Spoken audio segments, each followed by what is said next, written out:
नमस्कार प्रिय विद्यार्थियों, आज हम बीकॉम पार्ट प्रथम वर्ष के विद्यार्थियों के लिए ईएफएम पेपर प्रथम में बिजनेस इकोनॉमिक्स के अंतर्गत यूनिट संख्या 4 का अध्ययन कर रहे हैं, जिसमें संपूर्ण 4th यूनिट में मार्केट्स के चैप्टर हैं।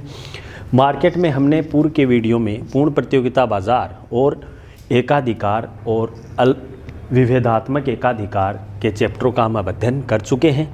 इसी क्रम में हम आज पढ़ेंगे पूर्ण प्रतियोगिता या एकाधिकारात्मक प्रतियोगिता, इम्परफेक्ट कंपटीशन या मोनोपोलिस्टिक कंपटीशन के अंतर्गत मूल्य एवं उत्पादन निर्धारण किस प्रकार से किया जाता है। Price and output determination under imperfect competition या मोनोपोलिस्टिक कंपटीशन के अंतर्गत हम अध्ययन करेंगे।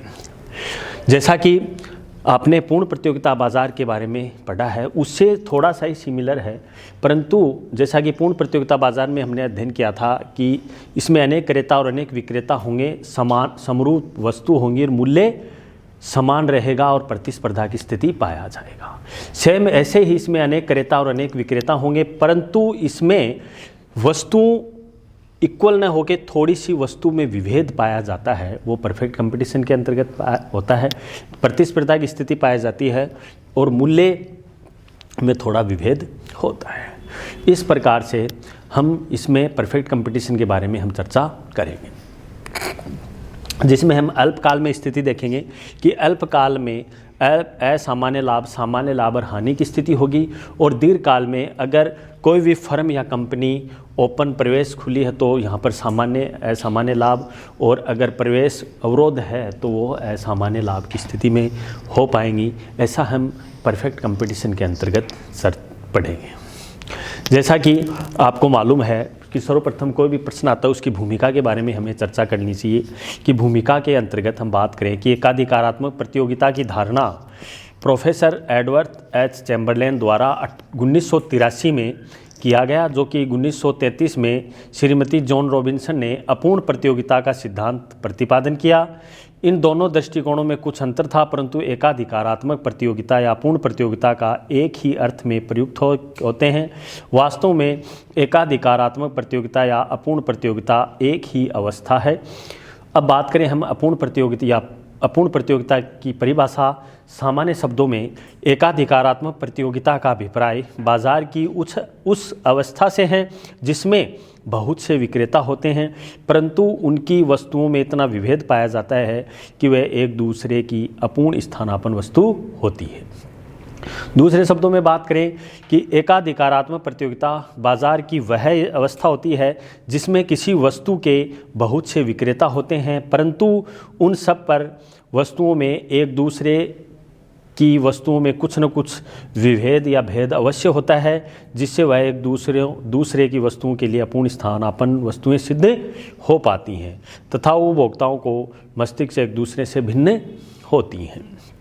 विभिन्न अर्थशास्त्रियों ने परिभाषाएं दी, जिसमें पहली है स्टोनियर हिंग के अनुसार कि अपूर्ण प्रतियोगिता की दशा में अधिकांश उत्पादकों की वस्तुएं उनके प्रतिद्वंदियों की वस्तुओं से मिलती जुलती होती हैं। प्रोफेसर रिचार्ड एच लेफ्टविट्ज भी कहते हैं कि एकाधिकारात्मक प्रतियोगिता या अपूर्ण प्रतियोगिता मुख्यतया बाजार के एक विशेष प्रकार की वस्तुओं के अनेक विक्रेता होते हैं और विक्रेता की वस्तु के किसी न किसी रूप में दूसरे विक्रेता की वस्तुओं से अलग होती है। जब विक्रेताओं की संख्या इतनी ज़्यादा होती है कि एक विक्रेता के कार्यों का उस पर कोई प्रभाव नहीं पड़ता है तो उद्योग एकाधिकारात्मक प्रतियोगिता का उद्योग बन जाता है। अब हम सभी परिभाषाओं के निष्कर्ष रूप से हम बात करें कि निष्कर्ष रूप से हम ये कह सकते हैं कि एकाधिकारात्मक प्रतियोगिता में बहुत से विक्रेता होते हैं, परंतु वस्तु असमान या मूल्य अलग अलग होता है और फर्मों का प्रवेश और बहिर्गमन स्वतंत्र होता है। कोई भी फर्म आ सकती है और जा सकती है तथा विक्रेता द्वारा ग्राहकों को विशिष्ट सुविधाएं प्रदान की जाती हैं और संपूर्ण बाजार में प्रतिस्पर्धा की स्थिति पाई जाती है। जैसा कि उदाहरण के रूप से विभिन्न साबुन के ब्रांड है जिसमें बीच की प्रतिस्पर्धा है, जिसके हम विशेषताओं की बात करें निष्कर्ष रूप से जो परिभाषाओं में आया है, जिसमें पहली होगी बहुत से विक्रेता हो गए, वस्तु में विभेद हो गई, वस्तु थोड़ी सी अलग होती हैं, फर्मों का प्रवेश इंटर जो भी फर्म है वो आ सकती हैं जा सकती है, बहिर्गमन आप आदि की सब स्वतंत्रता होती है, फर्मों या फर्म का लौजदार मांग वक्र होता है। उपभोक्ताओं की प्राथमिकताओं में अंतर होता है। विक्रेताओं द्वारा ग्राहकों को विशिष्ट सुविधाएं और गैर मूल्य प्रतिस्पर्धा की स्थिति पाई जाती है।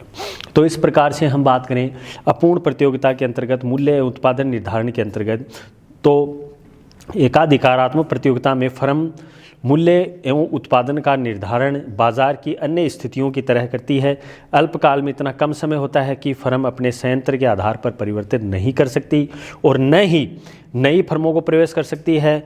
अल्पकाल में एकाधिकार के अवस्था में ये स्थिति सामने होती हैं कि एक तो असामान्य लाभ, सामान्य लाभ या फिर हानि की स्थिति होती हैं। वो हम सहचित्र की स्थिति में पढ़ेंगे। तो यहाँ पर अपूर्ण प्रतियोगिता के अंतर्गत अल्पकाल में साम्य की बात करें तो अल्पकाल में पहली स्थिति आती है अपने सामने असामान्य लाभ की।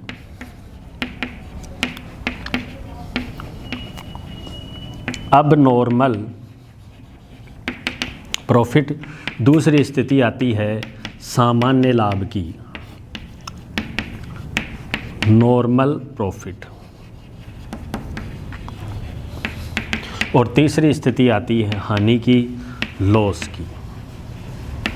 ये तीन स्थिति सामने आती हैं एकाधिकारात्मक प्रतियोगिता के अंतर्गत। जैसा कि असामान्य लाभ की बात करें तो असामान्य लाभ में यहाँ पर कॉस्ट है वो कम है, कम नहीं है। रेवेन्यू लागतें अधिक होती हैं, रेवेन्यू कम होते हैं। तो इस प्रकार से इसमें अपूर्ण प्रतियोगिता के अंतर्गत AR और MR वक्र क्या होते हैं, गिरते हुए होते हैं। यहाँ पर कॉस्ट रेवेन्यू ले लेंगे, यहाँ पर वस्तु की क्वांटिटी या उत्पादन की मात्रा। तो इस प्रकार से असामान्य लाभ की स्थिति होगी, ये रेवेन्यू आ गया।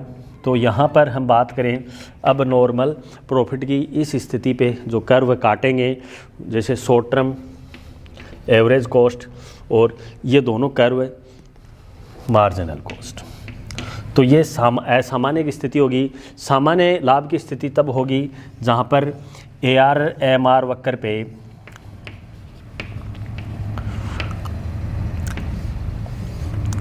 एवरेज कॉस्ट कर्व है। तो ये आ गई अपनी कॉस्ट, रेवेन्यू और यहाँ उत्पादन की मात्रा। ये नॉर्मल स्थिति है, सामान्य लाभ की न हानि न लाभ की स्थिति। और दीर्घकाल और अल्पकाल में ही हानि की स्थिति होती है। यहाँ पर लागतें इस प्रकार से होती हैं, लागतें अधिक होती हैं और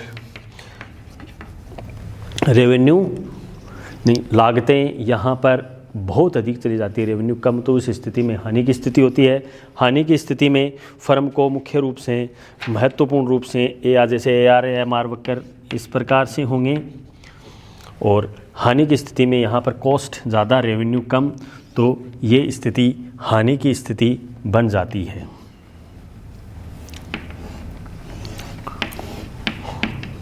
शॉर्ट टर्म एवरेज कॉस्ट, तो विभिन्न प्रकार से ये मार्जिनल कॉस्ट। तो इस प्रकार से हम अल्पकाल में तीन स्थिति अपने सामने होती हैं। तो हम अब बात करें दीर्घकाल के अंतर्गत। दीर्घकाल में हम देखें कि दीर्घकाल का इतना लंबा पीरियड होता है जिसमें एकाधिकारात्मक प्रतियोगिता की स्थिति में कार्यशील जो फर्में हैं उत्पादन के सभी साधनों को इच्छित परिवर्तन कर सकती हैं, अर्थात कोई भी फर्म उत्पादन के पैमाने को घटा बढ़ा सकती हैं तथा संयंत्र के किसी भी वांछित आकार का निर्माण कर सकती हैं। सामान्यतः एकाधिकारात्मक प्रतियोगिता की स्थिति में जब फर्म का प्रवेश खुला होने पर फर्म का साम्य की स्थिति में फर्म असामान्य लाभ या सामान्य लाभ कमाती हैं, जबकि फर्म का अवरोध होने पर दीर्घकाल में असामान्य लाभ कमाती हैं। तो ये स्थिति असामान्य लाभ, सामान्य लाभ और हानि की स्थिति में तो हमने इस प्रकार से हमने चित्रण कर लिया। अब हम बात करें थोड़ा सा इसका एक संकुचित रूप से भी हम अध्ययन करें तो अल्पकाल के अंतर्गत असामान्य लाभ में यदि अल्पकाल में बाजार की स्थिति फर्म के अनुकूल है तो वस्तु का मूल्य या वस्तु मूल्य वस्तु की औसत लागत से अधिक है तो फर्म असामान्य लाभ कमाती है। यदि अल्पकाल में वस्तु का मूल्य न हो और फर्म के लिए अनुकूल है न ही प्रतिकूल तो वहाँ पर सामान्य लाभ, न हानि न लाभ। यहाँ पर AR बराबर AC की स्थिति में होगा तो यहाँ पर आगम और रेवेन्यू क्यों होंगे, दोनों बराबर की स्थिति में होंगे। अब हम दीर्घकाल में बात करें तो दीर्घकाल में कोई भी फर्म का अगर खुला प्रवेश हो पाता है तब किस प्रकार से और प्रवेश बाधित होने पर किस प्रकार से क्रियान्वित हो पाता है। दीर्घकाल में एकाधिकारात्मक प्रतियोगिता। कंडीशन प्रथम, कोई भी फर्म का प्रवेश खुला होने पर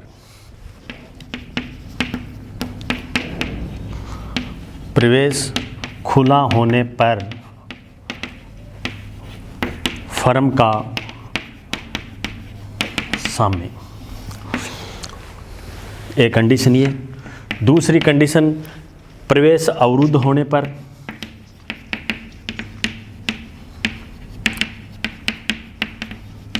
क्या स्थिति होगी, ये हम अवरुद्ध होने पर फर्म का सामने हो।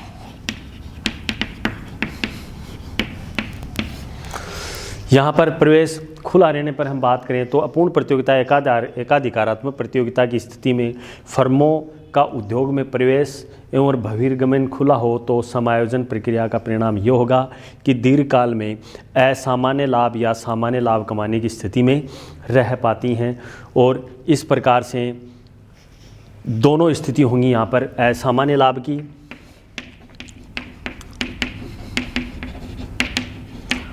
और सामान्य लाभ की। सामान्य लाभ में मैंने जैसे आपको बताया यहाँ पर लागतें कम होंगी और रेवेन्यू अधिक होंगी। AR-MR वक्र गिरता हुआ होके यहाँ पर लाभ की स्थिति हो पाती हैं। ये कॉस्ट हो गया, ये रेवेन्यू हो गया, तो यहाँ पर अपने सामान्य लाभ की स्थिति का चित्रण कर पाते हैं। सामान्य लाभ में रेवेन्यू और कॉस्ट बराबर होंगी। AR-MR वक्र इस प्रकार से होंगे। AR पे marginal short term average cost काट देंगे, ये सामान्य लाभ की स्थिति हो जाएगी। अब प्रवेश अवरुद्ध होने पर फर्म, अगर कोई भी फर्म प्रवेश नहीं कर पाती या कोई फर्म नहीं आ पाती तो उस स्थिति में फर्म को असामान्य लाभ प्राप्त होगा।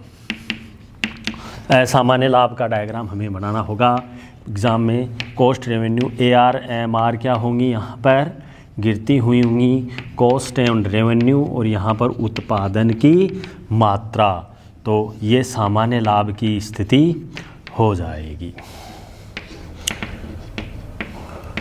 तो इस प्रकार से एकाधिकारात्मक प्रतियोगिता के अंतर्गत फर्म का प्रवेश अवरुद्ध होने पर मुख्य रूप से असामान्य लाभ कमाती हैं, क्योंकि इसमें लागतें कम होती हैं और आगम अधिक होता है, तो उस स्थिति में फर्म असामान्य लाभ कमाती है। तो अब हम आज के इस वीडियो में हमने चर्चा की कि अपूर्ण प्रतियोगिता के अंतर्गत या एकाधिकारात्मक प्रतियोगिता के अंतर्गत किस प्रकार से मूल्य उत्पादन का निर्धारण होता है। संक्षिप्त में हम दोबारा रिवीजन के रूप में हम देख सकते हैं कि पूर्ण प्रतियोगिता बाजार की वह स्थिति होती है जिसमें अनेक क्रेता और अनेक विक्रेता होते हैं, वस्तु में थोड़ा विभेद होता है और क्रेताओं से विभिन्न मूल्य, अलग अलग मूल्य वसूल किया जाता है। तो इस प्रकार से ये पूर्ण प्रतियोगिता बाजार होगी। पूर्ण प्रतियोगिता बाजार में हम बात करें मूल्य उत्पादन निर्धारण की तो अल्पकाल में 3 स्थिति सामने होती हैं। अल्पकाल में 3 स्थिति कौन सी होती हैं, असामान्य लाभ, सामान्य लाभ और हानि। और दीर्घकाल में हम बात करें तो दीर्घकाल में कोई भी फर्म अगर ओपन है, मतलब कोई फर्म आ सकती है, जा सकती है, अगर फर्मों का प्रवेश है तो उस स्थिति में एकाधिकारात्मक प्रतियोगिता में असामान्य लाभ और सामान्य लाभ होता है। और अगर फर्म का अवरुद्ध है, कोई फर्म नहीं आ पाती हैं, तो ये अपनी देखा जाए तो मोनोपोली की कंडीशन हो गई, क्योंकि एकाधिकार में दीर्घकालीन के अंतर्गत वह असामान्य लाभ ही कमाता था। तो यहाँ पर फर्मों का अवरुद्ध या फर्मों का प्रवेश नहीं हो पाता है, कोई फर्म नहीं आ पाती है, एंटर नहीं हो पाती है, तो अपूर्ण प्रतियोगिता या एकाधिकारात्मक प्रतियोगिता मोनोपोलिस्टिक कंपटीशन के अंतर्गत उद्यमी को असामान्य लाभ प्राप्त होता है। तो हम अगले वीडियो में हम चर्चा करेंगे कि पूर्ण प्रतियोगिता बाज़ार और अपूर्ण प्रतियोगिता बाज़ार में क्या अंतर है और एकाधिकारी और एकाधिकारात्मक या अपूर्ण प्रतियोगिता में क्या अंतर है। तो अगले वीडियो मिलेंगे, तब तक के लिए बहुत ही बहुत धन्यवाद। Thank you very much.